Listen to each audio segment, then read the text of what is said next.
Praise God. Maraming magandang umaga po sa inyong lahat. Tayo po ngayon ay muli nagkatipon-tipon dito sa bahay po ni Ate Cherry. Tayo po ay magpapatuloy sa atin pong pag-aaral ng kanyang mga salita. Glory to God sapagkat kasama po natin ngayon ang mami po ni Ate Cherry, si Mami Dory. Hallelujah, purihin ng Diyos. Ang himala ng Panginoon ay talagang nakikita po natin po sa Kanya. Purihin ng Diyos. Kaya kung tayo po ay ready na, tayo po ay magpapanimulang panalangin. Well, let us bow our head and then let us pray. Dakilang Diyos na makapangyarihan sa lahat, pinupuri ka namin, O God. Nagpapasalamat po kami sa iyo na sa araw na ito, kami ay pinagpala mo ng panibagong buhay, lakas, may biyaya kaming karunungan, katalinuhan. Nagpapasalamat kami sa mga kagalingan ng may mga karamdaman.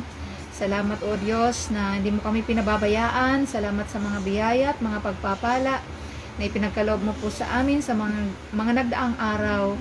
Panginoon, sa aming pong pagtitipon ngayon, inaanyayahan po namin ang iyong banal na presensya, ang banal mong espiritu na malayang kumilo sa buhay po ng bawat isa sa amin. Tulungan mo po kami ng mga salita mong aming maririnig, maunawaan namin ito, at tulungan mo po kami na ito'y aming pong maipamuhay. Dalangin din po namin na ang iyong lingkod, si Pastor Ding, pangunahan mo po siya sa kanya pong pagtuturo ng iyong mga salita. Ang mga inilagay mo sa kanyang puso, maipahayag niya ito ng buong linaw sa amin upang kami ay matuto, Panginoon. Maraming salamat na sa araw na ito, pinagsama-sama mo po kami, ganun din yung mga makakasama namin sa live stream, Panginoon, pagpalain mo rin sila, O God, na ang mga salita mo ay maging kalakasan din po nila, Panginoon, maging gabay sa bawat araw, ganun din po sa bawat sa amin. Pinupuri ka namin, O Diyos, sapagkat ikaw ay dakila, ikaw ay mabuti, ikaw ay tapat sa bawat sa amin. Kaya sa araw na ito, nais namin na ibigay sa iyo ang parangal, ang mga pasasalamat at papuri. Ito po ang aming panalangin sa makapangyarihang pangalan ng aming Panginoong Yesus. Amen. Amen. Amen. Praise the Lord. Yun. Eksakto si Brother Jim. Hallelujah. At wini-welcome din po natin yung pong biyanan po ng eldest brother po ni Ate Chi. Kasama po natin ngayon. Nakita po namin sa personal. Kasi sa live stream po natin siya kasama, pero ngayon purihin ng Diyos. Hallelujah. Welcome po. Tayo po ngayon ay tatalakay po patungkol po doon sa turning trials into triumphs. Ang book of James ay pag-aaralan po natin, i-journey po natin ito. At hayaan po natin yung salita ng Panginoon ay magbigay sa atin ng enlightenment kung ano po yung mga bagay na dapat po nating maging kalalagayan sa kapanahunan po natin ngayon. Kaya yung buong book of James ay yan po yung series of teachings na atin pong tatalakayin. So ang atin pong topic ngayon may kinalaman doon sa turning trials into triumphs. Basahin po natin yung James chapter 1 verses 1 hanggang 12.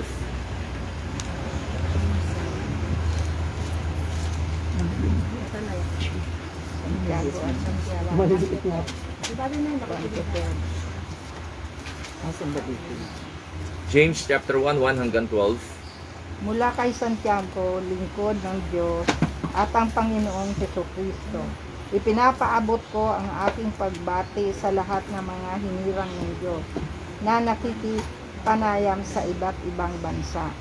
Pananampalataya sa karunungan. Mga kapatid, magala kayo kapag kayo'y dumaranas ng iba't ibang uri ng pagsubok. Dapat ninyong malaman na maging matatag ang inyong pananampalataya sa pamagitan ng mga pagsubok, at ang dapat kayong magpakatatag hanggang wakas upang kayo'y maging ganap at walang pagkukulang. Ngunit kung ang sino man sa inyo ay kulang sa karunungan, humingi siya sa Diyos at siya'y bibigyan. Sapagkat ang Diyos na nagbibigay ng sagana at hindi nanunumbat, subalit ang humingi ay dapat magtiwala sa Diyos. At huwag mag-alinlangan, sapagkat ang nag-aalinlangan parang alon sa dagat na itinataboy ng hangin kahit saan. 7. Huwag umasang tatanggap ng anumang mula sa Panginoon. Ang taong pabago-bago ang isip at di alam kung ano talaga ang nais niya. 9. Dapat magalak ang mahirap na kapatid kapag siya ay tinataas ng Diyos.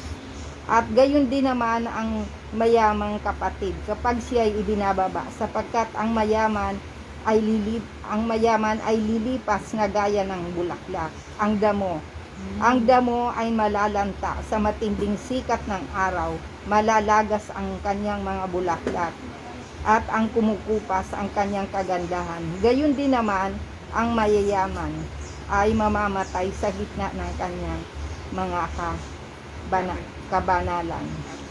Well, Pastor, 12 po. pinagpala ang taong mananatiling tapat sa kabila ng mga pagsubok, sapagkat matapos niyang malampasan ang pagsubok, tatanggap siya ng gantimpala ng buhay na ipinangako ng Panginoon sa mga umiibig sa Kanya. Yung pinagpala na po ng Diyos ang kanya po mga salita. Ano po?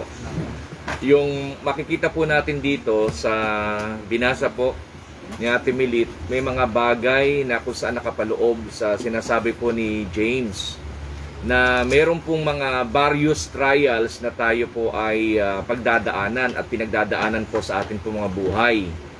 Trials will come for every believer. No, hindi lang naman po ito sa mga Christians na kagaya po nating nag-aaral ng salita ng Lord. Pero meron po rin maoobserbahan tayo sa buhay po ng mga ordinaryong tao na kung saan meron po rin nagaganap po sa kanila pong buhay. To think that being a Christian insulate you from troubles and trial in unscriptural. Hindi po. Hindi po natin mararanasan yung mga trials, kundi ang katotohanan, meron po talaga na yung trials na pagdadaanan sa buhay na ito. Kaya meron pong binabanggit ang scripture na merong mga seasons of time na kung saan ay talagang dadaan po sa buhay po natin. At ito po ay i-challenge yung atin pong mga pananampalataya. Ano yung mga bagay na dapat po nating maging kalalagayan sa buhay na ito kahit na sa panahon na hindi maganda yung buhay po natin, ano yung atin pong dapat maging outlook sa buhay po natin.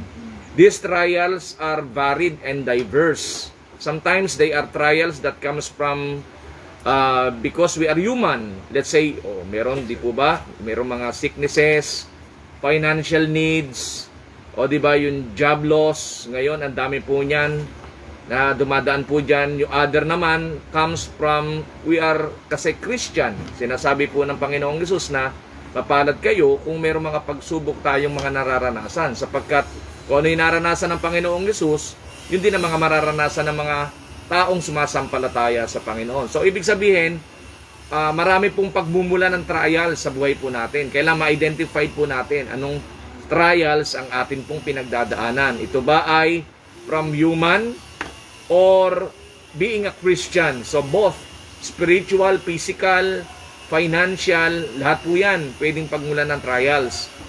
The key word is count. So, what do we do when these trials come? O, sinasabi ni James, consider it joy. Kaya yung unang bagay na dapat po nating maintindihan yung word na count, a joyful attitude. Ang hirap na po kung meron tayo mga pagsubok, paano tayo magiging masaya? O, diba? Discomforted tayo doon sa buhay na yon. Paanong sasabihin ni James na yung buhay ay under trials, kailangan maging masaya pa tayo. So, yung word na count is a financial term which means evaluate. So, evaluate natin. Remember, sa accounting, when they taught us debits and credits, o diba, sa accounting, debit, credit lang yan eh. Everything had to go in one column or into other. You had to evaluate it and put it in appropriate column. Kasi kailangan mag-balance eh. Yung credit, tsaka yung debit. This is the idea here. When we face trials, we should immediately thank God that He is bigger than the trial and put the trial in the joy column. Sa isang column, yung trial. Sa isang column, yung ating pong pasasalamat sa Diyos. Gaya nga po ng aming pong pag-sharing ni Mami Dory. Di ba? May bagay siyang tinanggap sa kanyang buhay. Ang kanyang tinanggap sa kanyang buhay, yung mga pangyayaring nagaganap sa kanya, alam niyang under trial siya. But alam niya na ang Diyos may kakanya ng magpagaling. Di ba? Yung tao very limited doon sa sasabihin sa atin at ginagamit ng Lord yung doktor para tayo ay gumaling. Pero masigit yung pananampalataya dapat natin sa Diyos na kung saan lumikha po sa buhay po ng bawat sa atin. Na yung bagay na imposible sa tao, posible sa Diyos. Di ba? Yung mahirap sa tao, madali sa Diyos. Oh, iba ang iba yung panukat ng Diyos kaysa sa panukat ng tao. Why? Very limited ang ating understanding. Bakit yung mga bagay na nangyayari sa buhay natin tila baga hindi maganda? Sa pananaw natin, pananaw pantao. Pero sa Diyos, walang pangit. May bagay lang na dinidevelop ang Diyos sa buhay po ng bawat sa atin. Kagaya ng binabanggit po ni James. Ang sinasabi dito ni James, na i-count natin yung mga pangyayaring ito, magkaroon at ma-develop yung joyful attitude. Kailan tayo sasaya? Sa panahon lang na maganda ang kalagayan ng buhay, relax yung buhay, blessed financially, healthy yung condition natin. How about kung hindi? Yung bang joy, doon lang ba dapat gamitin? How about kung nasa sitwasyon tayong hindi maganda? So yung joy, hindi na ba dapat gamitin? O, yun ang tanong ni James. At yun ang sinasabi niya dito. Our values to determine our evaluation is what? Ano po yung mga nakapaloob? If we value comfort more than character, then trials will upset us. Kasi kung ang nakikita natin doon sa pangyayaring nagaganap sa atin, hindi ako mahal ng Diyos, ang Diyos pinababayaan ako, hindi natin nakikita na may minomold ang Lord sa atin pong karakter na o di ba? Na mag-humiliate more tayo, mag-trust tayo more sa Kanya. Magkaroon tayo ng confidence na panghawakan yung Kanyang pangako. O yun ang hindi nakikita ng marami. O, di ba ba? Kaya na-identify niya yung bagay na nangyayari sa kanyang buhay, pangit. Pero those na meron pong na-oobserbahan, na-evaluate niya yung kanyang buhay, kaya siya nagdadaan sa ganon, merong, di ba, merong dinidevelop ang Lord sa kanyang karakter, yun ang maganda. Na yun ang pagmumula ng joy. Oh, yun ang pagmumula ng joy. Kaya yung count may kinalaman sa evaluation. Pangalawa, if we value the material and physical more than the spiritual, then we will not be able to count it all joy. 'Di ba? Na ang daming malolos sa buhay ko. O kasi pinagpagalan ko ng maraming taon yung mga bagay na yan. Instead of yung spiritual, 'di ba, yung ma-establish yung kanyang relationship with the Lord. Kaya nga yung, 'di ba, yung lagi nating ini-illustrate yung buhay ng mayaman. Gusto niya ng buhay na walang hanggan. Nagtanong siya sa Panginoong Hesus. Napakayaman ng lalaki. Paano po magkakaroon ng buhay na walang hanggan? Sinabi ng Panginoong Hesus, why not sell all your possessions and give it to the poor? Nalungkot yung mayaman eh. Why? For where your treasure is, there your heart will be also. O kaya nga po pag may testing, doon na-identify nung tao ano ang mas mahalaga sa kanyang buhay. O, di ba? Hindi natin paghihinayangan yung mga bagay na nawawala. Why? Pwedeng ibalik ng Lord yan. Maraming ulit. Mas magdami. Oo. Mas marami pa. Pero yung life, ano yun precious yun Minsan lang siya Minsan lang siya. Kaya kung ipahihintulot ng Lord yung buhay niya ay maglast, kaya niya. Sa lahat ng kaparaan ang gagawin ng Panginoon yun. Kahit yung tao hirap na paano i-identify, paano pa yung buhay ay magprolong, pero ang Diyos hindi mahirap sa kanya yun. Although mayroong pagdadaanan talagang procedure. Kaya sa bagay na sinasabi po dito ni James, ano ang dapat nating i-value? Yung material, physical, more than spiritual? Dapat ang mas bigyan natin ng attention yung atin pong kalagayang spiritual. Maraming tao hindi masyadong nagpapahalaga sa kanyang kalagayang spiritual. At dun sa kanyang kalagayang physical, material, doon nagbibigay ng Di ba? Attention. Doon naglalagay ng investment. Yung spiritual niya, napapabayaan. Lahat ng tao, meron po kasing obligasyon para yung kanyang spiritual i-develop. Kaya nga yung ugnayan sa Diyos, napakahalaga. Lubhang napakahalaga sa panahon po natin ngayon. At still, ang Diyos nananawagan, di ba, sa mga tao na manumbalik ang inyong pakikipag-ugnayan sa akin. Pangatlo, if we live only for the present with no concern for the future, then trials will make us bitter, not better. Kung nakikita natin yung buhay natin, matatapos doon sa kasadlakan, ano yung ginawa ng Panginoon sa ating pagliligtas? Hindi natin nakikita na yung future natin magiging much better kung sa Panginoong Jesus tayo magtitiwala ng lubos.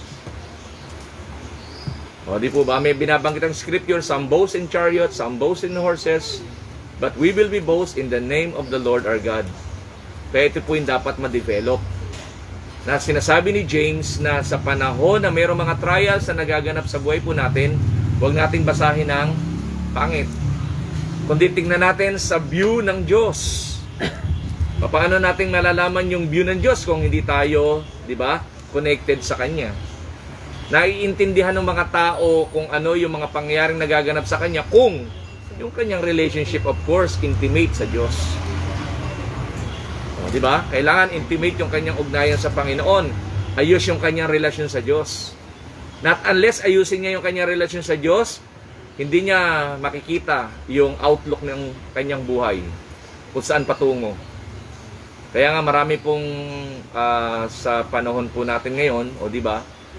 Yung isang segment na, di ba, yung napanood po namin sa yung Itbulaga, ang segment last 2 days, yung may kinalaman doon sa mga anak, nag-suicide. Ang babata. How come? Oo. Di ba? Ano ang common denominator po nila? Broken family. Hindi kaya ng bata na naging ganun ang kanilang family. Why? Yan ang pangarap ng lahat ng tao, yung pamilya. Magkaroon siya ng maayos at mabuting pamilya. Masayang pamilya. At ang promise din ng Lord sa atin, di ba? Siya ay naparito para magbigay ng buhay na ganap at kasiyasiya. Isang pamilya na nababalikan ng Diyos dito sa daigdig. Di ba? Sinira ng devil. Kaya ang daming taong nawawasak. Isang friend po natin sa Thailand, sabi niya, sa Thailand, ang daming nagsusuicide na tao. Why? Discomfort ang buhay. Hindi sila sanay sa ganitong uri ng buhay na kung saan nararanasan natin ngayon. O, di ba? Kaya nga sinasabi dito ni James, di ba, yung count, yung word na count, ano po ang dapat i-develop? A joyful attitude. Mahirap pero try. I-try natin. Kasi why? Hindi pwede nating i-skip yung pangyayaring nagaganap ngayon. Hindi natin pwede sabihin, Lord, alisin mo ko sa sitwasyon na to. Hindi, dadaanan mo yan, anak. Dadaanan mo yan, anak. Kailangan lang may ma-develop sa iyong heart, may ma-develop sa iyong isip. Yung pang-apat, and with joy, we must start with joy. Kung masaya mong tinanggap si Jesus, di ba? Yung buhay mo talaga sasaya. Kung masaya ka sa pakikipag-ugnayan sa Panginoong Jesus, ang buhay mo talaga sasaya. Kasi siya yung ginawa mong treasure. Kaya nga sabi ng scripture, for where your treasure is, there your heart will be also. Kaya kung si Jesus ang magiging, di ba, treasure natin sa buhay natin dito sa lupa, hindi nakabase doon sa pinansyal, hindi nakabase doon sa physical, hindi nakabase doon sa mga bagay na kung saan meron tayo sa buhay natin. At si Jesus ang ginawa natin treasure, sasaya ang buhay. Kaya yun po yung bagay na binabanggit po dito ni James. Pangalawang bagay na keyword dito po sa tinatalakay po natin ay yung word na no. Ang ibig sabihin ay may kinalaman saan? An understanding mind. Tama na marami tayong alam, pero doon sa mga alam natin, ano yung pakinabang na nakatutulong sa atin sa sitwasyon na kung saan kinalalagyan nating hindi maayos at maganda sa panantunang pantao? Ano yung alam natin? Kasi marami tayong alam eh. Di ba? Knowledgeable yung tao. Lalo na siyempre kung mga degree holder yan, knowledgeable yan. Maraming mga experiences yan. Pero alin doon sa alam mo ang makatutulong doon sa sitwasyon na iyong kinalalagyan? Oh, di ba? Maraming tao talaga mahusay. Pero bakit sa panahon na mayroon challenge sa buhay, nawawala yung husay? Hindi nila magamit, hindi appropriate yung kanilang knowledge doon sa sitwasyon na kanilang kinalalagyan. Kaya yung no, ang ibig sabihin ay an understanding mind. Ano yung iyong alam na angkop doon sa iyong kinalalagyan sa pangkasalukuyan. Di ba? So what do we need to know? Sa Genesis chapter 12 verses 1 to 3, Genesis chapter 12 verses 1 to 3, Sinabi ni Yahweh kay Abraham, isanin mo ang iyong bayan, ang tahanan ng iyong ama at mga kamag-anak, at pumunta ka sa bayan ituturo ko sa iyo. Paparamihin ko ang iyong mga anak at apo, at gagawin ko sila isang malaking bansa. Pagpapalain kita at gagawin kong dakila ang iyong pangalan, at ikaw ang magiging pagpapala sa marami. Ang sa iyo'y magpapala ay aking pagpapalain, at ang sa iyo'y sumumpa ay aking susumpain. Sa pamamagitan mo, lahat ng mga bansa sa daigdig ay aking pagpapalain. oh, praise God, amen. Kung tayo si Abraham during that time na kinausap tayo ng Lord, pinalilisan at pinaiiwanan yung mga bagay na kung saan meron tayo, di ba? Ang hirap magpasya. Mahirap po ang pagpapasyang ginawa po ni Abraham kasi napakayaman ni Abraham eh. So, dahil may sinabi ang Panginoon sa kanya, nilisan niya yung Haran. At nilandas niya yung lugar na kung saan hindi pa siya pamilyar kung ano meron doon. Napakahirap na ikay makikipagsapalaran sa isang lugar na kung saan hindi mo alam kung ano yung magiging outcome ng buhay mo doon. Di ba? Makikipagsapalaran ka. But because may sinabi ang Diyos, na siya'y pagpapalain ng Panginoon, sumunod si Abraham. Tapos sabi ng yung binasa ni Ate Chat, may nakapaloob, bibigyan kita ng anak. Parang ang hirap intindihin. Why?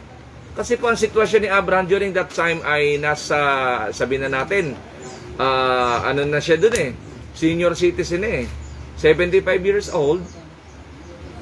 Tapos sabi magkakaroon ng anak.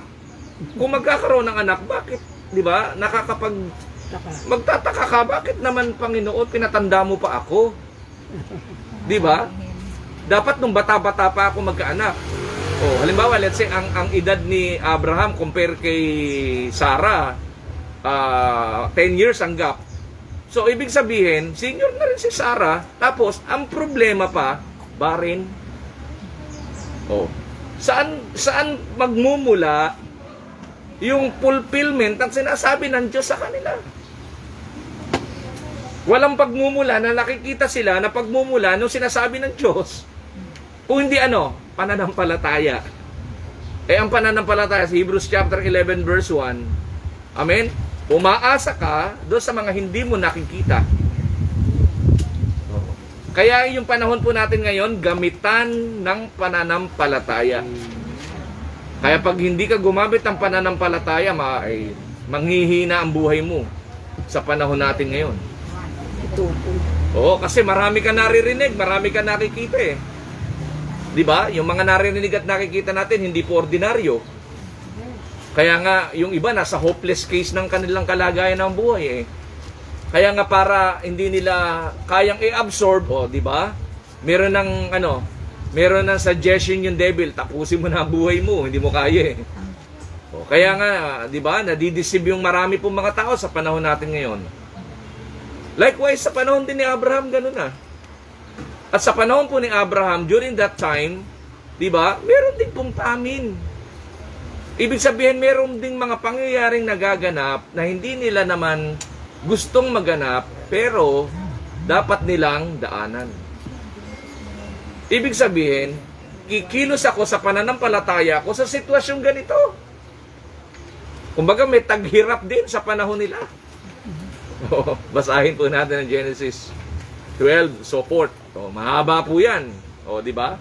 So, ibig sabihin, yun ang challenge eh. Kaya kung ang tao sa kabila ng mga pagsubok na nararanasan, hindi niya makikita kung ano yung magandang bagay na gusto ng Diyos sa kanya, gigiba siya. Gigiba siya. Titigil siya. Kasi why? Hindi ko kaya, Panginoon. Pero yung mga taong gustong, hindi sumugal eh, gustong tumawid, ayun ang mga may pananampalataya. Hello? Yun ang may pananampalataya kasi why? Alam niya sa journey niya, kasama niya ang Diyos. Alam niya sa kanyang kalagayan, kasama niya ang Diyos. Alam niya sa pangapasya niya, kasama niya ang Diyos. Bakit? May pangako siyang pinanghahawakan eh. Oh, may pinanghahawakan si Abraham sa pangako ng Diyos. Ano yon? Pagpapalain siya ng Panginoon at hindi siya iiwanan ng Diyos. Sapat na yon para dahilan, para yung journey niya, isulong niya sa kanyang buhay. O, di po ba? 25 long years po bago po nagkaanak si Abraham. 25 long years. Nagkamali pa sila ng mga pasya. Imagine ninyo, 75, 100 years old. Yung pangako ng Diyos, nagkaroon na kaganapan kay Abraham. Oo, di ba? Huwag po nating i-pressure ang buhay po natin na gusto nating pangunahan ng Diyos doon sa mga bagay na naisin natin sa buhay. Kaya maraming tao nagkakaroon ng false burden.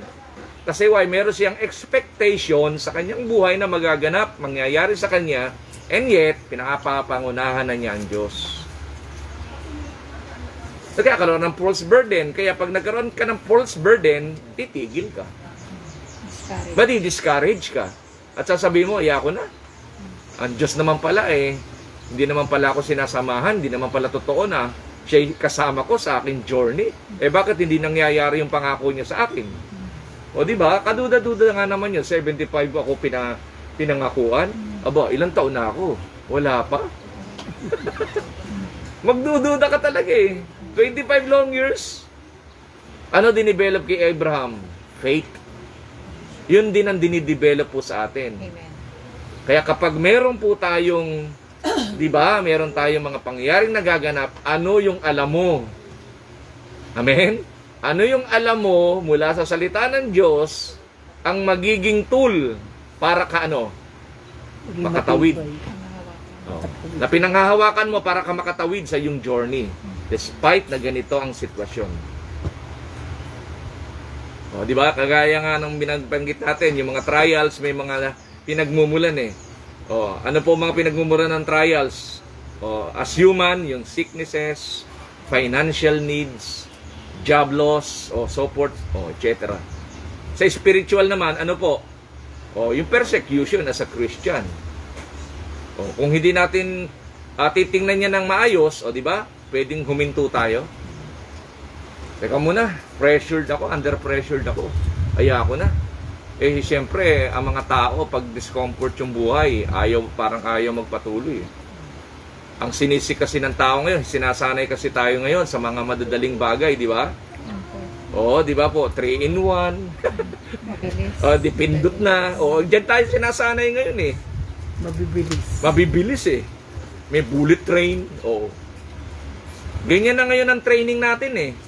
Hanggat maaari, yung oras, pabilisin. Yung pagkain, ganito. Oh.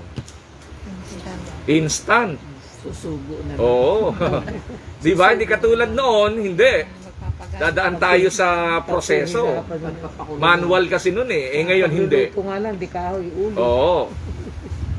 Madali nang magluto ng ano ngayon, pagkain. Noon, hindi. Magpapaapoy ka muna. Hindi na sanay sa hirap. Hindi na. Ka ng ihip. Oo, may dinidetach sa buhay po natin. Ano yon? Yung mga bagay na mahihirap. Oh. Eh, nangyari po to. Ayun, discomfort yung buhay ng marami. Kasi sanay na saan? Sa madali. Sa magaan. Sa magaan. Kaya pag matagal, Oo, kaya pag po nadidelay, ay, naiinip. naiinis sila. Give up. Bakit? Hindi na sanay, mahirapan. Oh, tama na po. Kaya yung mga parents na Si nanay ang anak sa discipline, yun. Malalakas ang lahi nun.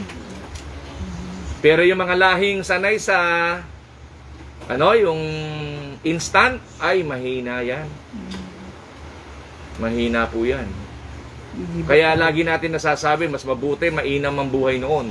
Advantage, yung panahon po natin ngayon matatalino, maraming alam. Pero alam nyo, doon sa maraming alam, ano nga doon sa alam mo? Ang angkop doon sa sitwasyong kinalalagyan mo. Tama, no? Ang daming matalino. Biro nyo, ang tatalino. Nakapag-run sila ng mga negosyo, matatalino. Pero tignan nyo, nung dumating po itong pandemya, wala eh. Hindi nagamit yung alam nila doon sa sitwasyong kinalalagyan nila. Maraming bumagsak. Kaya ang established na dapat malaman ng tao is what? Promises of God. Heaven and earth will pass away, but my word still remains. Salita ng Diyos hindi po magkakabula. Magaganap to sa kanyang itinakdang panahon dun sa buhay ng tao. Kagaya ni Abraham, kahit 25 long years, ang nangyari kay Abraham na natili siyang nananampalataya sa Diyos. Nagkamali si Sarah. Kala ni Sarah kasi may mga paraan para sila magkaanak. Pero nagdusa rin siya sa maling paraan nila eh. At yun ang pwedeng, di ba, pwedeng pagmula ng kanilang paghihiwalay ni Abraham. Di ba, pinasipingan niya si Hagar eh. Hindi naman yun ang kalooban ng Diyos. Nag-aaway na sila isang araw. Dahil what? Pinakialaman yung plano ng Diyos. Pinangunahan nila eh. Hindi naman yun ang kalooban ng Diyos. Di po ba? Kaya nga yung tinalakay po natin, yung tatlong boses na naririnig ng tao, ano nakaka-impluensya sa kanya? Yung boses ba ng Diyos? Boses ba ng kapwa-tao? O boses ng devil? Tatlong boses yan eh. Kasi kung boses ng Diyos, yung tao, lalakas. Walang mahirap na kanyang pwedeng tahakin sa buhay. Walang mahirap kasi promises of God ang kanyang pinangahawakan eh. Pero pag boses ng tao, nagsasuggest yan ng madali. Di ba? Nagsasuggest yan ng ng shortcut. Yung boses ng devil ay opposite yan sa sinabi ng Diyos. Ihihiwalay yung tao doon sa pagsunod sa kalooban ng Diyos. Yung devil, tuturuan yung tao na sumalungat sa utos ng Diyos. Kaya nga maraming tao ay sumunod sa Diyos eh. Sino yung naririnig nila? Voice of the devil. Kasi kung voice of God, lalapit sila sa Diyos. Magtitiwala sila sa Diyos. Pangahawakan nila pangako ng Diyos. Kaya nga ang challenge ko rin po, bakit maraming tao naman nakapakinig na ng salita ng Lord? Pero bakit gano'n ang buhay? Ungodly. O may nakaka-impluensya. Hindi voice of God yun. Kasi kung voice of God, lalapit sila sa Diyos eh. Ano nakaka-impluensya? Suggestion ng kapwa, voice of man, and voice of the devil. Kaya ayaw eh. Kaya ayaw sumunod sa kalooban ng Diyos. At sinasabi nila, mahirap sumunod sa Diyos. Anong mahirap? Mahirap kung ikaw ay hindi lalapit sa Diyos at wala kang pagtitiwala sa Diyos. Pero kung meron na, hindi mahirap yung mahirap. Tama na po? Kaya may mga tao na nakakapamuhay pa rin ng masaya despite na yung pangyayaring nagaganap sa kanya unusual. Na-analyze niya dahil meron siyang alam sa salita ng Diyos na yung mga pinagdadaanan niya is only part ng kanyang testing. At alam niya na mapagtatagumpayan niya yung kanyang pinagdadaanan. Hello? Amen. Kasi yung salita ng Diyos ang nakaka-apekto sa kanyang buhay eh. Hindi siya madaling gumiba, kundi tumatatag siya, lumalakas siya. Purihin ang Panginoon. Kaya yun po yung nakapaloob po doon. Pag binasa natin yung Job chapter 1, chapter 2, di ba? Familiar tayo dyan eh. Yung chapter 1, ano po ginawa ng devil? O di ba sabi, kaya naman niya nagpupuri sa'yo, pinagpapala mo. Yan ang bintang ng devil sa tao. Pag pinagpapala yung tao, gusto ng devil, mawala yung pagpapala. Para raw yung tao, isumpa Diyos. Tumalikod sa Diyos. Pinagmamalaki ng Diyos si Job. O, di ba?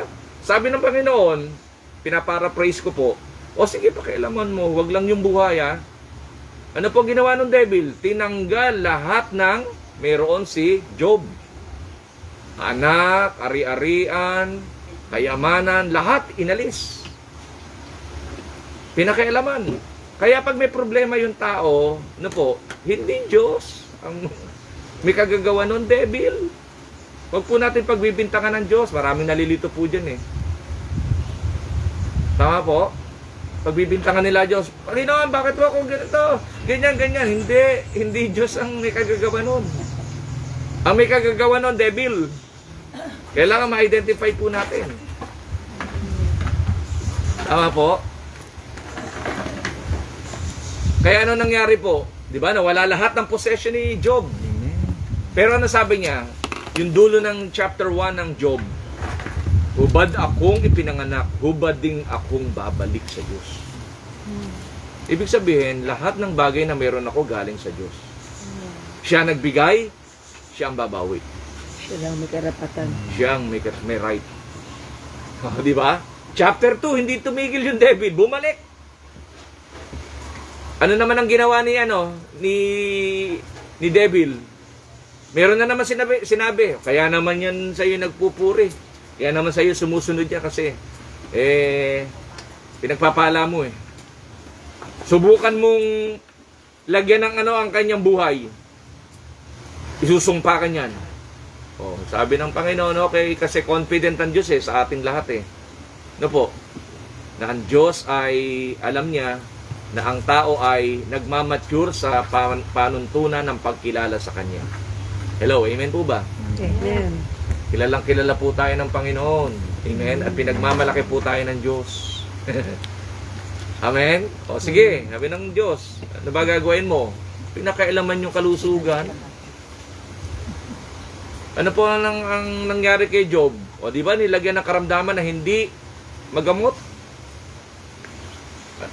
Yung unang tao o huling tao, una at huli, na pwedeng tumulong sa kanya, asawa, di po ba?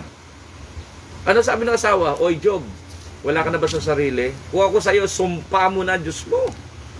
Biro mo yan. Dahil sa pangyayari, para bang lagutin mo na, ugnayan mo sa Diyos. Walang silbi Diyos sa buhay. May mga ganong tao po eh. Kasi sa tindi ng pressure na nagaganap sa buhay, no? Nilalagot ang ugnayan sa Diyos. Bumibitaw. Oh, kaya ano po sabi sabi ni Job, ganun pa rin. Kung ano sinabi niya sa chapter 1, ganun pa rin. Hindi raw siya nagkasala sa Diyos. Nakuha po natin. So pangalawa, no.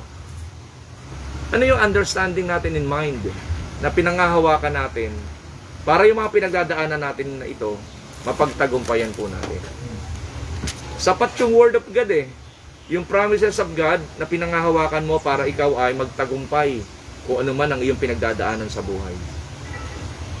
Kasi naniniwala ka, higit sa lahat ang Diyos ang may kakanyanan na pwedeng gumawa sa iyo sa mahimalang kaparaanan niya. Walang imposible sa Diyos. Mag-wait lang. Oh. Amen, no? Amen. Kaya nangyayari po kay Mami Dory, miracle of God. Salamat sa Diyos. Kitang-kita, miracle of God. Daman-dama. Hallelujah. Amen. Kaya yung faith niya binibuild ng Lord, pinatitibay ng pangako ng Diyos. Hallelujah. Kaya ito po yung nakapaloob po sa ating inaaral. Yung una, count na yung buhay, masaya. Hindi siya nakatakda, hindi siya itinakda ng Diyos na maging worse.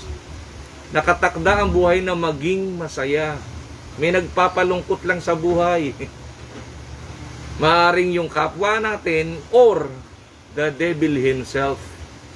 Pero ang Diyos itinakda ang buhay ng tao na maging masaya. Kaya yung word na count, ang ibig sabihin, mag-create tayo ng a joyful attitude. Kahit mayroon tayong nararanasan, tuloy ang buhay. Hindi masaya rin. Oh, di ba? Kahit konti. Oo. Hindi naman ibig sabihin ng masaya, tawa ka lang ng tawa. Hindi. Kundi masaya, tanggap mo Amen. na may nagaganap, pero naniniwala ako sa Diyos na may himala siyang gagawin sa buhay ko. May himalang gagawin ng Diyos sa buhay namin. May mahimalang gagawin ng Diyos kung sino man yung mga kasama natin sa ating pamilya. Pangalawa po, doon sa ating tinatalakay, turning trials into triumphs. Ang una, count, a joyful attitude. Pangalawa, know an understanding mind. The result of testing is patience and maturity. Di ba? Yun po ang resulta pag po tayo may pinagdadaanan. Ang resulta nito, testing and maturity. The way that God develops patience and character in our lives is through trials. Doon natetest ang tunay na Kristiyano pag may mga trials na pinagdadaanan. Hindi tunay na Kristiyano kapag panay saya lang ang gusto, panay pagpapala lang ang gusto at ayaw ng trials. Mali. Yung trials, part ng buhay. Ang trials, inaalaw ng Lord para ma-develop yung ating patience and our maturity. Amen? Ano pa po? Mature believers are patient and persistent. So, di ba? Nagpapatuloy. Hindi siya titigil. Magpapatuloy siya. Kahit ano nangyayari, magpapatuloy siya. Lagi nilang dinideclare, I decided to follow Jesus. No turning back. No turning back. Oh. Amen? Dapat siya na nadidevelop sa kanya. They don't run ahead of God and get into trouble. Hindi niya tinatakbuhan ng Diyos. Kundi, patuloy lang siyang sumusunod. Hallelujah, kung ano yung naisin ng Panginoon sa kanya. Neither do they drag behind. Ano pa po? Para ma-develop yung alam natin, if we understand the purpose of trials on the front end, then we can face those trials joyfully. Pag natanggap natin na mayroon palang pagsubok, na ako'y mararanasan sa aking pananampalataya kay Jesus, then, kung may pagsubok na tayo mararanasan, i-handle po natin ito ng tama. At hindi natin pagdududahan ng ating Panginoon. At sasabihin natin, Panginoon, hindi mo ko mahal kasi nakakaranas ako ng ganitong kalagayan ng sitwasyon ko sa buhay. Di ba? Kasi may mga taong ganun Nagiging nagiging judgmental siya. Kasi may mga sitwasyong pangit na siya ay nararanasan. Kasi kailanman ang Diyos hindi magbabago He is the same yesterday, today, and forever. Ang Diyos, mahal po tayo. So kung mahal po tayo ng Panginoon, ang tanong ng iba, kung mahal tayo ng Panginoon, ba tayo pinaparanas ng ganito? Ibig sabihin, saan mo siya kilala? Doon sa magandang klase ng kalagayan ng buhay lang? Yun lang ba ang iyong panuntunan na pagkilala sa Diyos, na sa magandang klase ng kalagayan ng buhay mo lang siya kilala? And then pag hindi na maganda ang kalagayan ng buhay mo, ayaw mo na siyang kilalanin? Asawa ni Job. Parang asawa ni Job. Sumpain mo na, lagutin mo na ang relasyon mo. Ganun ba rin ang pagkilala natin sa magulang? Di ba? Ano man ang mangyari, magulang natin siya. Tataguyod natin siya. Likewise, kung kinikilala natin ang Diyos na siya ang ating Father, ano man ang mangyari, Lord, mahal ka namin. Amen. Nauna mo nang kaming minahal Pinatunayan mo na yun Yung anak mo nga, binigay mo nga po sa amin Para yung kamatayan ng iyong anak, maging tagumpay po namin di ba? Biro mo yon? Walang makagagawa nun. Biro isang anak, binigay pa. Tayo nga, pag sinabi, akin na lang yung anak mo, ano ka, sinuswerte? Ano to, pusa? Nasabi natin di ba? Aba, isa na lang tong anak ko, kukunin mo pa. Alam niyo, tinest din si Abraham doon. Kung mahal mo talaga ako, Abraham. Kaya tinawag ko si Abraham the father of faith Di ba? Tinanong si Abraham, talaga ba mahal mo ko? Opo, Panginoon, mahal ko po kayo. Sige, ialay mo sa akin ang anak mo. Hindi nakipag-dialogo si Abraham Teka muna, Panginoon. Abay, 25 long years nung binigay mo sa amin yan, tapos babawiin mo rin. Di ba, pambihira ka naman, Diyos ka. Diyos ka ba? Baka ni-rebuke pa niya, di ba? Lumayo ka sa akin, di ba? Hindi eh. Ang nasa isip ni Abraham, total, ikaw ang nagbigay, ikaw rin naman din ang babawi. Sige po. Ikaw naman nakakaalam kung ano yung future ni Isaac eh.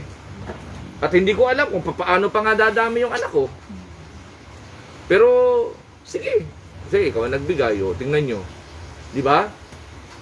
Sa part po ni Sarah, sa tingin nyo, madali, mahirap. Mahirap. Eh bakit pa ako nilagyan ng anak? Kukunin din pala. Eh di nanatili na lang akong baog. Nilagyan pa ako ng anak pagkatapos kukunin din. O di ba pwedeng manumbat si Sarah? Bakit naman babawiin? O, nakipag-argue ba? Hindi eh. Tapos si Isaac naman, di ba? Along the journey, o kumbaga tatay, nasaan yung ihahandog? Diyos ang magkakaloob. Sa tingin nyo, wala bang naiintindihan din si Isaac? Teka muna, wala kaming handog. Diyos ang magkakaloob. Aba, teka muna. Di ba? Eh, sino yung... Oh, ano kasiguruhan na merong ihahandog do sa bundok na pupuntahan nila? Tanggap na rin ni Isaac yun. Tama? Ibig sabihin, nag-develop yung kanilang faith sa Diyos. Yun ang magandang ma-develop po sa buhay po natin eh. Oh, di ba? Ano ba si Isaac? Lumaban ba kay Abraham? Ikaw ba ko pahihigain diyan, di ba? Wala naman eh. Wala namang argue between Abraham and Isaac eh. Humiga si Isaac eh. Ngayon, isasagawa na ni Abraham eh. Yung sacrifice eh. May tinig. Ano tinig? Abraham, huwag mong saktan yung bata. Hindi siya. Di ba? Meron na akong inihanda. Tanong, nagsisinungaling ba si Abraham? Na merong ihahandog talaga? Ang meron lang siya, faith sa Diyos. Oh, nakita na lang, bigla na lang nagkaroon ng di ba? Hindi, yung ram. Nakita, ram, yun ang sinacrifice. Doon nakita ni Isaac kung gaano kalaki ang pananampalataya ng kanyang tatay sa Diyos. Tama, no? Kaya yung buhay ng magulang talagang makukuha ng magiging protege niya yung kanyang mga anak eh. Kaya si Isaac, matindi rin ang pananampalataya sa Diyos. Pero Del, good morning. Mas may huli pa sa akin. Amen, no? Kaya yun po yung bagay na makikita po natin eh, di ba? If we understand the purpose of trials on the front end, then we can face those trials joyfully. Hindi po pwede pong mag-skip. At kikilalanin lang natin ng Panginoon sa panahon na, di ba, marami tayong pera, maganda kalagayan ng buhay. Oh. At sasabihin na, nagtatagumpay ako, talagang mahal na mahal ako ni Lord. Eh kung may inalawang Lord na pangyayari, tatakwil mo siya. Mali, naitakwil ang Diyos. At hindi dapat tinatakwil ang Diyos. Meron lang tayong hindi naiintindihan. Kaya nga doon sa dami ng alam natin, ano doon ang angkop sa sitwasyon, hindi mo makukuha sa yun, sa sekular yun. Hindi mo makukuha sa pagpupunyagi. Marami akong alam na ganito, bla bla, na seminars, marami akong ganito, bla bla bla. Hindi doon makukuha yun. Gumigiba nga maraming tao kahit meron siyang alam na ganun eh. Dahil yung alam nila, hindi angkop sa sitwasyon na kanilang kinalalagyan. Ang kailangan natin na alam, yung pangako ng Diyos. Paano ito nagsisink in sa buhay ng bawat isa sa atin. Paano itong nagiging guideline ng buhay natin. Yun ang dapat. Kaya si Abraham, ganoon ang nangyari. O, si Job, hindi rin gumiba. Nagpatuloy siya sa pananampalataya sa Diyos. Tingnan din po natin ang Matthew chapter 4 verses 1 hanggang 11. Matthew chapter 4 verses 1 hanggang 11. Ang pagtukso kay Jesus. Pagkatapos ni Jesus ay dinala ng Espiritu sa ilang upang tuksohin ng Diablo. Doon, 40 araw at 40 gabi nag-ayuno si Jesus at siya'y nagutom. dumating ang manunukso at sinabi sa kanya, "Kung ikaw ang anak ng Diyos, gawin mong tinapay ang mga batong ito."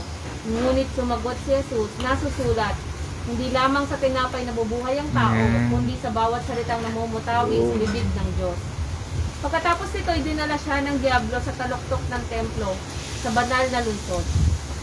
"Kung ikaw ang anak ng Diyos," sabi sa kanya, "magpatihulog ka sapagkat nasusulat, ipagbibilin niya sa kanyang mga anghel na ingatan ka, at aalalayan ka nila upang hindi ka matisod sa bato."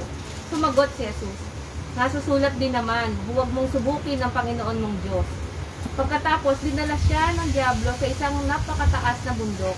Mula rooy, ipinatanaw sa kanya ang lahat ng kaharian ng sanlibutan at ng kayamanan at ang kayamanan ng mga ito. At sinabi ng diablo, "Ibibigay ko sa iyo ang lahat ng ito kung magpapatira pa ka at sasamba sa akin." Sumagot si Jesus, "Lumayas ka, Satanas, sapagkat nasusulat, ang iyong Diyos at Panginoon ang sasambahin mo. Siya lamang ang iyong paglilingkuran." At iniwan siya ng diablo, dumating ang mga anghel at naglingkod sa kanya. Yun. Di ba? Si Jesus may alam. Para ano? Labanan yung sinasabi ng devil sa kanya. O, di ba? Alam ng devil kung ano yung pangangailangan ni Jesus during that time eh. Kasi bakit? Gutom. Gutom siya. Basic needs ang in-offer agad eh. Kaya maraming tao gumigiba agad ang buhay eh. Kasi yung basic needs ang tinitignan. Wala siyang alam na ipang lalaban doon sa needs niya. Kaya nadadaig siya eh, ng needs niya kaysa doon sa ang kanyang kalagayang spiritual itaguyod niya. O, di ba? Kaya sabi ni Jesus, man does not live by bread alone. Hindi lang dyan nabubuhay ang tao, kundi sa bawat salita na namumutawi sa bibig ng Diyos. Pinag-aralan na natin yung proceeded from the mouth of God eh. Di ba? May kinalam po saan? Tuloy-tuloy. Di ba? Napakikinig at pag-aaral ng salita ng Diyos.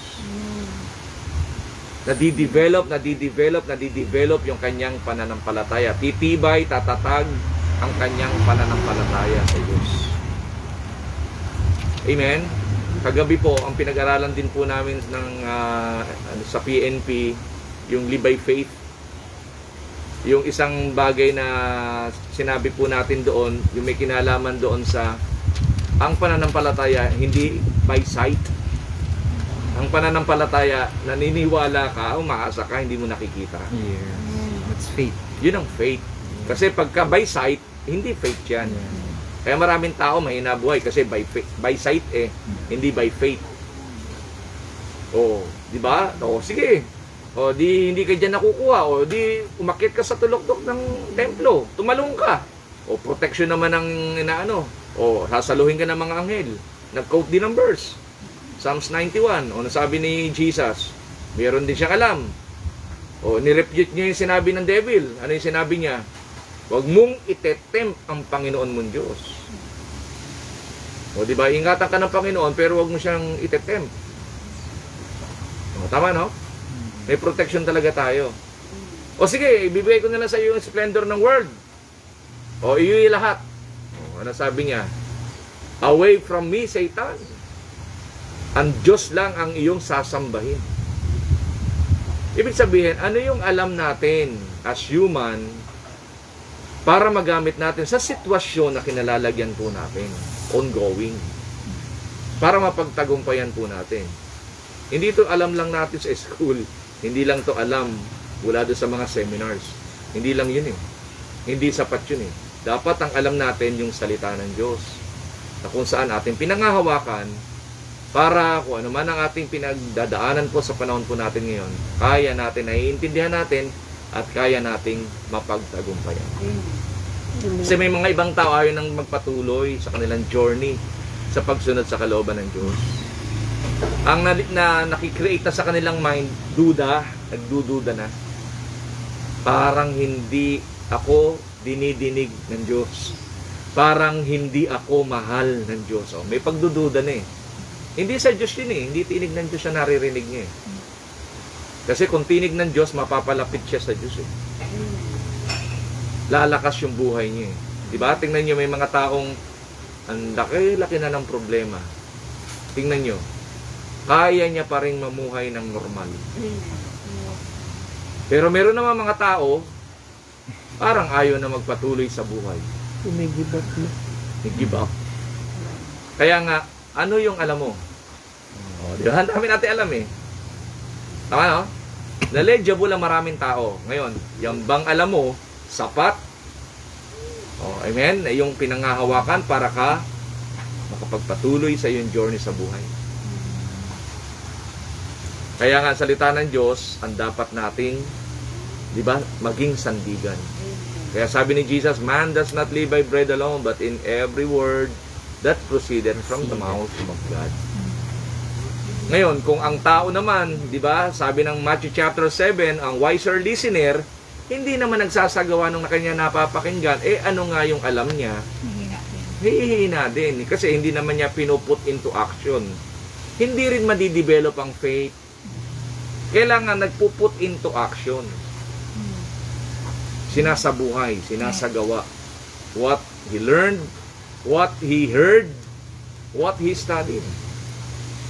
Kailangan pinuput into action niya. So doon nadidevelop din yung faith. Ang pangatlo, doon sa ating tinatalakay, turning trials into triumphs. Una, again, count. Ang una, count, a joyful attitude. Pangalawa po ay know, an understanding mind. Ang pangatlo po, let, a surrendered will. God is always working on us to make us into complete and perfect and mature believers. Yan po yung gusto ng Panginoon po sa atin eh. However, the more we cooperate with Him, the better the results. That's why we need to be totally surrendered to His Lordship. Di po ba? Tama naman eh. Kaya nga tinatawag natin siyang Lord. Siyempre, pinagkakatiwala natin ang lahat sa kanyang kapamahalaan. Kung siya yung Lord natin, tama na siya nasusunod sa buhay natin. Hindi tayo ang nasusunod sa buhay natin. The Father does know the best. Meron pong 3 works of God, 3 works of God. Tingnan natin. Ano yung 3 works of God? Una, the work God did for us. Ano po yon? Ang resulta nun, salvation. Hindi natin kaya yon. Diba? Hindi natin pwedeng bilhin yung salvation.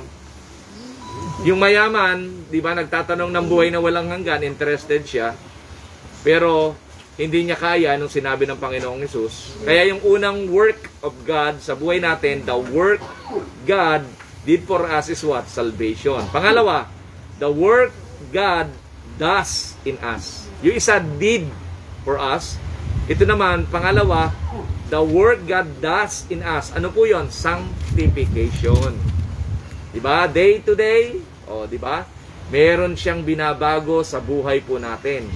Yung mga practices natin, old practices natin, diba? Sinusupil nung nauunawaan natin mula doon sa ating inaaral, binabasa, naririnig mula sa salita ng Diyos. Nasasanctify yung buhay natin. Ibig sabihin, napapabanal yung buhay natin. Hindi natin kaya maging banal on our own.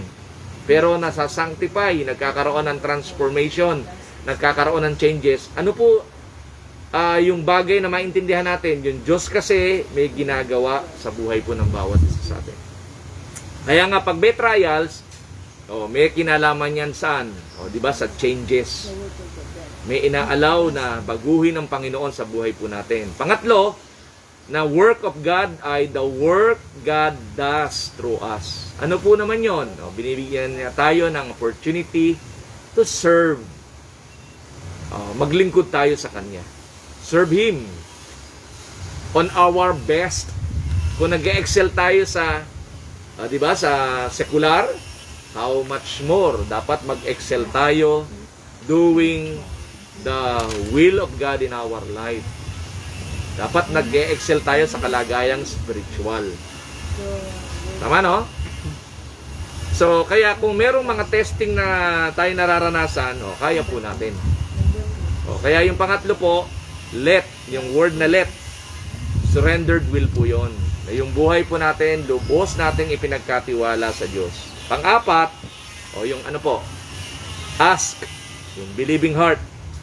What do we pray for during times of trials and testing? Our first instinct is to pray, God, get me out of this mess or make it stop. O di ba? Commonly, yun ang ating prayer eh. Pag tayo merong pagsubok na nararanasan, Lord, alisin mo sa akin. Di ba? Kagaya ng prayer ni Jesus, alisin mo sa akin at sa araw ng paghihirap na to. Pero makikita natin yung surrendered will. But not my will be done, but let yours be done. Dapat ganun din po tayo. Wag lang yung alisin mo ako sa paghihirap na to. Bakit? Kailangan sabihin mo yung dahilan. Bakit? Oh, di ba? Kailangan yung word na ask, believing heart. Sabi ni James, tells us we should pray as, ano raw po? Wisdom. Hingi tayo ng karunungan sa Lord. Lord, bigyan mo ko ng karunungan para mapagtagumpayan ko yung pinagdadaanan ko pong to. Oh, amen? Kasi yung wisdom nagbumula po sa Diyos eh. For the fear of the Lord is the beginning of wisdom. Yung wisdom hindi po binibigay ng tao. Ang Diyos ang nagbibigay ng wisdom. Ang sineserve ng tao, knowledge. Ang binibigay ng tao sa kanyang kapwa, knowledge. Pero yung wisdom, Diyos ang nagbibigay nun. Maraming tao knowledgeable, matalino lang. Pero, when it comes to spiritual, hindi ganong ka-sharp. Diba? Kahit matalino, hindi ganong ka-sharp siya sa kalagayang spiritual. Pero iba yung may karunungan mula sa Diyos. Kahit hindi masyado siyang maraming alam sa mga bagay-bagay, pero pag binigay siya ng karunungan ng Diyos, halos katumbas niya yung matatalino.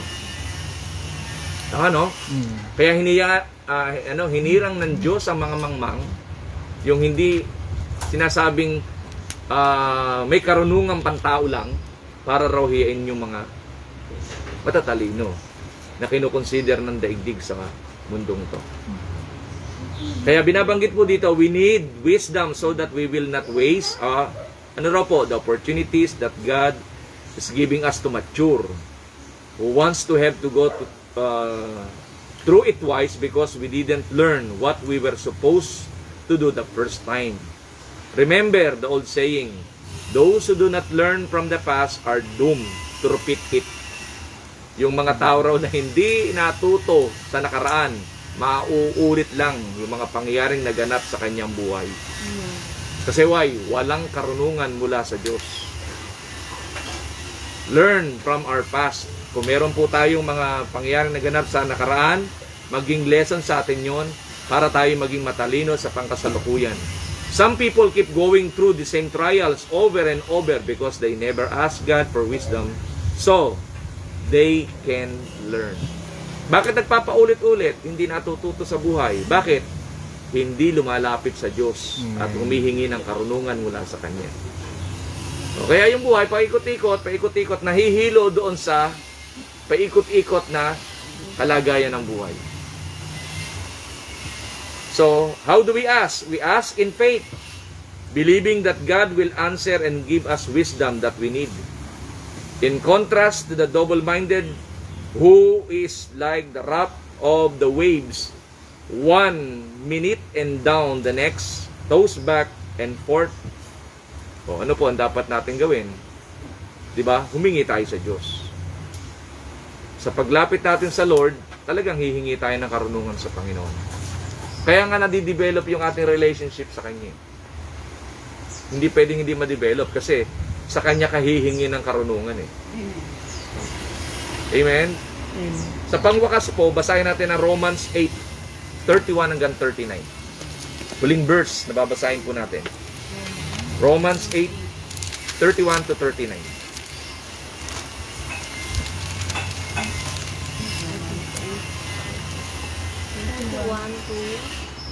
What then shall we say in response to this? If God is for us, who can be against us?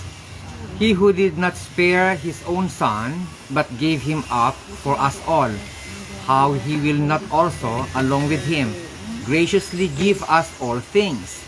Who will bring any charge against those whom God has chosen? It is God who justifies. Who is he that condemns? Christ Jesus, who died more than that, who was raised to life, is at the right hand of God and is all interceding for us. Who shall separate us from the love of Christ? Shall trouble or hardship or persecution or famine or nakedness or danger or sword? And it is written, for your sake we face death all day long. We are considered as sheep to be slaughtered. No, in all these things we are more than conquerors through him who loved us. For I am convinced that neither death nor life, neither angels nor demons, neither the present nor the future, nor any powers, neither height nor depth, or anything else in all creation will be able to separate us from the love of God and that is in Christ Jesus our Lord. Yun, amen. O, di ba? Yun po yung bagay na dapat po nating panghawakan eh. Di ba? Our relationship with the Lord Jesus Christ. Amen. Kasi dapat maintindihan po natin, no one can separate us from the love of God.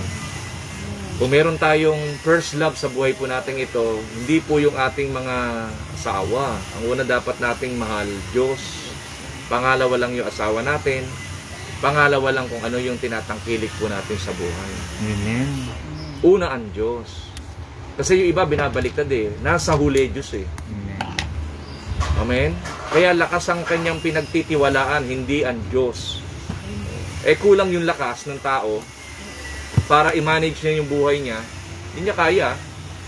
Kaya, okay, sige, sabihin ng Diyos, permissive will ang ginagamit mo. Hindi yung will ko, okay, i-allow naman ng Diyos yun. Kasi gusto ng tao yun eh. O kaya pag permissive will ang kanyang ginamit, ano nangyayari? Di ba nabibigo? Madalas mabigo. Tapos nagpapaulit-ulit ang kabiguan. Bakit? Permissive will ang ginagamit. Hindi yung will of God. Yan sabi ng Panginoon, no one can separate you from the love of Christ. If God is with you, who can be against you? O binanggit nga po ni Paul eh. O di ba? O sino raw pa makakapaghiwalay? Distress, tribulation, persecution, famine, nakedness, peril, sword. Walang makipaghihiwalay. Di ba? Ng isang taong nananampalataya kay Jesus sa Kanya. Kaya yung trials natin, pwedeng ma-turn into triumph. Amen po? Kaya. Kasi ang Diyos ang siyang, pinagtitiwalaan nating lubos sa buhay po natin dito sa lupa. Kaya ang hirap intindihin eh, di ba? Kaya sabi po ni Paul, ang ganda eh. Yung for I am persuaded that neither death nor life, sabi niya principalities nor powers nor things present nor things to come, hallelujah, can separate me from the love of Christ. Diba? Pinagtiwala ko na lahat-lahat sa Diyos. Kaya sa buhay po natin ito, dapat ang ma-develop yung pagtitiwala natin sa Diyos. Hindi po siya mahirap kung patuloy lang po tayo magtitiwala. Amen? Sa kanyang mga pangako. So, our trials will turn into triumphs. Yes. Amen. Soon. Amen. Amen. Pwedeng bukas. Amen. Pwedeng sa Yes. end of the month.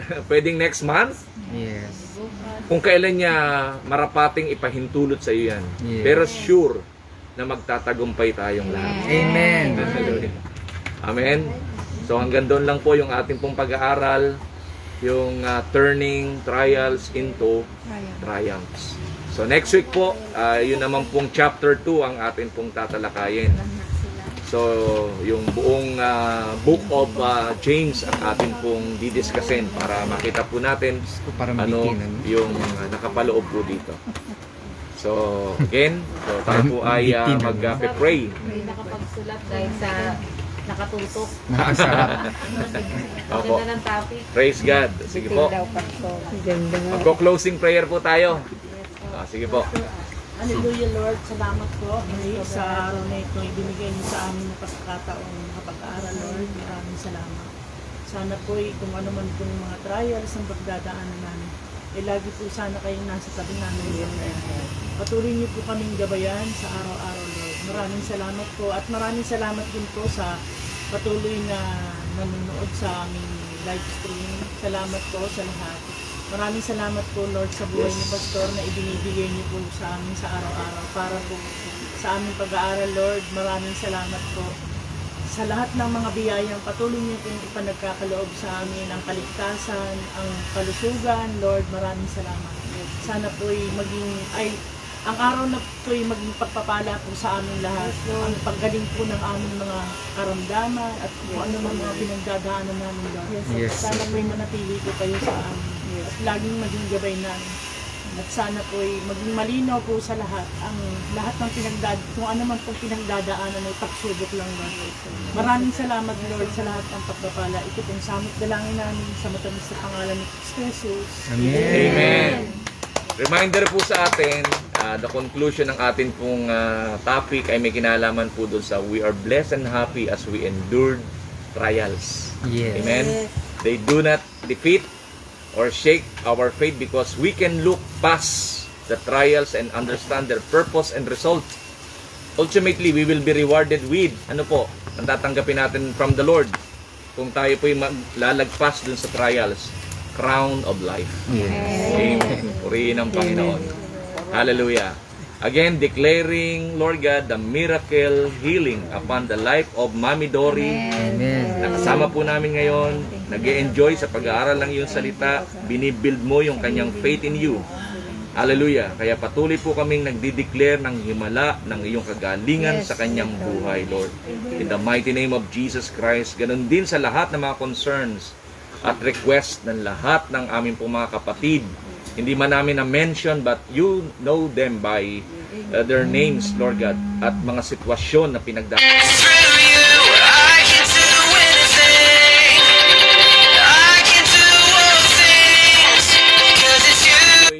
Amin pong dalangin na may pananampalataya sa iyo. Amen. Amen. In Jesus' name. Again, happy blessed day po sa bawat isa. Kita-kita po tayo next week. At to God be all the glory. God bless us all. Keep safe always. Amen.